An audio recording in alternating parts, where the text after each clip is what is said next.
Hallelujah! সবাইকে জয় যিশু। আমরা প্রার্থনাতে যাব। সর্বশক্তিমান ঈশ্বর পিতা তোমার মহানামে ধন্যবাদ করি পিতা। স্বর্গপিতার সিংহাসন পিতৃ পাদে তোমার চঞ্চল নিয়ে অসংখ্য ধন্যবাদ করি পিতা। ভারতবর্ষের বিভিন্ন প্রান্তে যারা কর্মজীবনে কাজের মধ্যে রয়েছে পিতা প্রত্যেকটা সন্তানের জন্য প্রার্থনা করি তুমি আশীর্বাদ করো, কৃপা করো পিতা। এই হাত তোমার যে বারকাত বলা চেঙ্গওয়ালা সে কভারিং করো পিতা।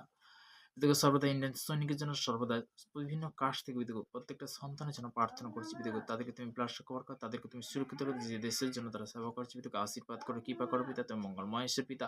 তোমার বাক্য বলেছি পিতাগো, আদিতে বাক্য ছিল, বাক্য পিতার সময় সৃষ্টি করেছিল পিতাগো। তুমি সৃষ্টিকর্তা মালিক পিতাগো। যে গীত সংগীতা তার ১১২ অধ্যায় প্রভুর বচন দ্বারা বলেছে পিতাগো, তোমরা সদর প্রশংসা করো, ধন্য সেই জন যে স্তবকে ভয় করে, যে তার আজ্ঞাতে অতিমাত্র প্রতি হয়, তার বংশ পৃথিবীতে বিক্রমশালী হইবে। আমার বিশ্বাস পিতাগো আজকে যে তোমার চরণতলে আসতে পেরেছি পিতাগো, যে সকল সন্তানরা শুনছে তারা রুটিন অনুসারে পিতাগো পিতাগো সর্বদাই তোর বাক্য অনুসারে তারা যে চলছে পিতাগো, তার পজিটিভ শিক্ষা আছে, তাদেরকে তুমি সর্বদাই প্রত্যেকটা সময় প্রত্যেকটা মুহূর্তে অঙ্গীকারে পরিণত করবে পিতাগো, পজিটিভের অঙ্গীকারে পরিণত করবে পিতাগো। পিতাগো আজকের এই প্রার্থনা যেন মিস্টিবেন মহান যিশু নাসরির নাম থেকে সালাম। Amen amen amen. জয় যিশু। ঈশ্বর